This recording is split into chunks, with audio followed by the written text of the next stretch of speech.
it's so simple to spend less than you earn and invest shrewdly and avoid toxic people and toxic activities and try and keep learning all your life, et cetera, and do a lot of deferred gratification because you prefer life that way.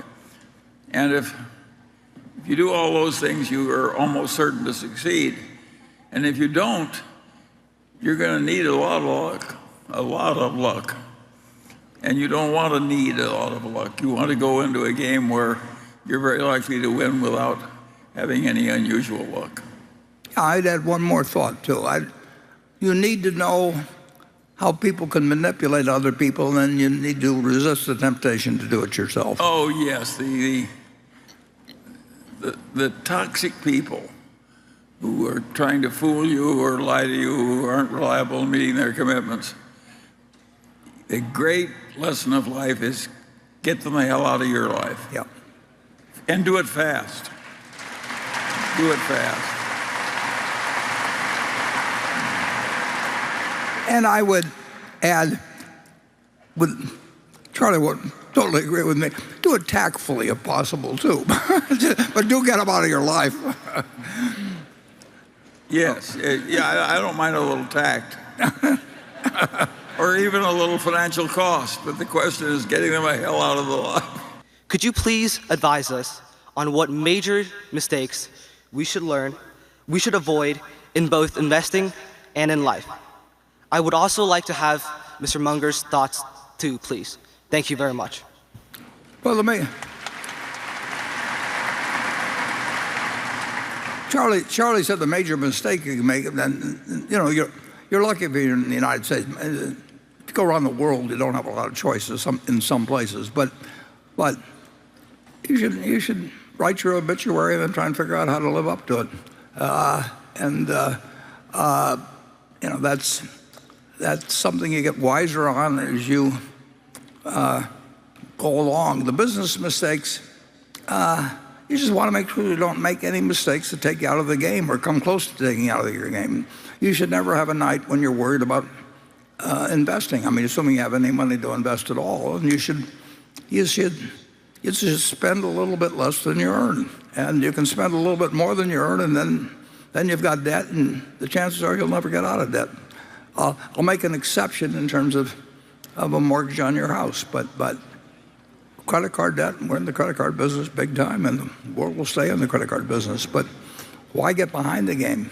And if you're effectively paying 12 or 14 or whatever percent you're paying on a credit card, you're saying I'm going to earn more than 12 or 14% of money, and if you can do that, come to Berkshire Hathaway. So it's I hate to say this when Charlie's around me, but it's straight out of Ben Franklin. I mean, and it's not that complicated, but I'll give you a couple lessons. Tom Murphy, the first time I met him, said two things to me. He said, you can always tell someone to go to hell tomorrow. Well, that was great advice then, and think of what great advice it is when you sit down at a computer and screw your life up forever by telling somebody to go to hell or something else in 30 seconds and you can't erase it. And you haven't lost the option. And he said, praise by name, criticize by category. Well, what makes more sense than that? I mean, who do you like that criticizes you all the time? And you don't need to vilify anybody to make your point on subjects of discussion, and then I'll give you another general piece of advice. I've never known anybody that was basically kind that died without friends, and I've known plenty of people with money that have died without friends, including their family, but I've never known anybody, I've seen a few people, including Tom Murphy Sr., and maybe Jr., who's here, but certainly his dad. I never saw him. I watched him for 50 years. I never saw him do an unkind act. I didn't seem to do very many stupid acts either. I mean, it wasn't that he was non-discriminating. He just decided that there was no reason to do it. And wow, what a difference that makes in life.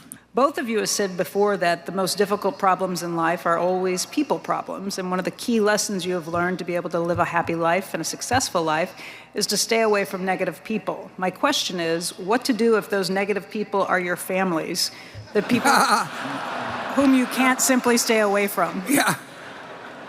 You minimize it.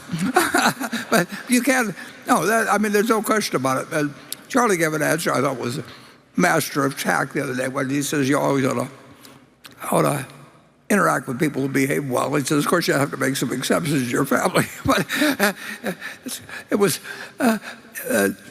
but it's true. And, you really, I don't know what it's like to have, a drunken, bullyish, probably father, but parent just generally. I mean, how do you handle it? It's very interesting that the MacArthur family, the very famous John MacArthur, the man who set up the MacArthur Foundation, he had 5 kids, and 4 of them turned out to be superstars of one sort or another, and they had this crazy itinerant drunken father, but they all decided that the thing to do was get the hell out of the house. and so you had the father of the MacArthur Foundation that did that along with 3 of the siblings out of 5. So, I was lucky. I mean, Charlie was lucky.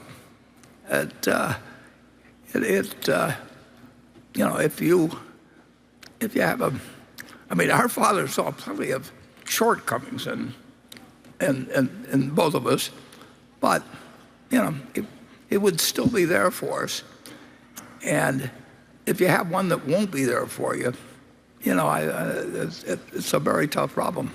And I think one way or another, I probably would have gotten through that if I had that situation, but I think my life would have been a lot different. How do you see the streaming wars evolving, and do you still have conviction in your investment thesis? And how would you like to manage my money for nothing? We are not in the business of giving stock advice to people, and people who don't know anything about stocks can make a lot of money doing that, and we don't think it's something we should give away. But I will say this, it's not good news when any company passes its dividend or cuts its dividend dramatically. And the streaming business is extremely interesting to watch because people love to use their eyeballs being entertained on a screen in front of them or a phone or whatever it may be. But there's a lot of companies doing it, and you need fewer companies or you need higher prices. Well, you need higher prices or it doesn't work. And you don't lock in people when you get them to join up for the streaming period when your serial runs. I mean, you keep them on for a while, but you can't lock them up. And we'll see what happens. I mean, I had a gasoline station when I was 21 or 22, and it's about 4 or 5 miles from here, and we had one competitor, and he determined our profit because we looked at his price every day, and if we cut the price, he'd match it, and we couldn't raise the price, and he did twice the gallonage, so he won. And there's just basic business problems that you see with certain industries that you don't see with the other. Disney was unique in its animated, what it offered, in the 30s and 40s, and they wrote the stuff off in the first showing, and then they rejuvenated Snow White and all these other people every 7 years, and that was fine. But this is a different world, and the eyeballs aren't going to increase dramatically, and the time they can spend is not going to increase dramatically, and you got a bunch of companies that don't want to quit. And who knows what pricing does under that. But anybody tells you what they know what pricing will do in the future is kidding themselves. Charlie? Charlie's had a lot of experience, incidentally, with Hollywood. I mean, he used to, before I even met him. I think the movie business is one tough business. Yeah. That's my view. The talent will make the money, the agents will make the money, and if you've got a theater, the theaters are now doing 70% of the business that they did before the pandemic. And big hits, have enormous grosses, but you can't reduce the supply. People have only got so many hours in the day. They've only got 2 eyeballs, and they got more choice than ever before. And they've got stuff that's cheaper that offers them the same experience. And some of them like the experience, particularly the big hits of going. But it isn't like you can double the number of people or double the eyeballs or anything like that. And you've got a lot of people. The talent will always get paid. And when you essentially are packaging that talent one way or another, and you need to get higher prices, and you've got a lot of strong companies that don't want to quit, that's an interesting equation. Hey, if you think the movies are tough, try to invest in a New York show on a conventional stage.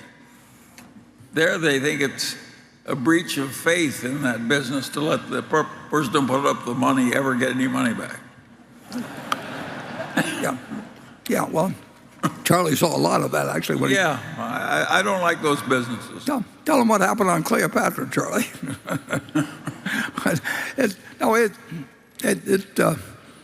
It's a business that everybody's tempted to go. They love the idea of going in it, and they get a certain amount of psychic income. But I never owned any racehorses either.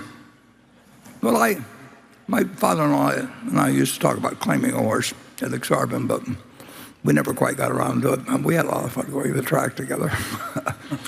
Okay, Section 6.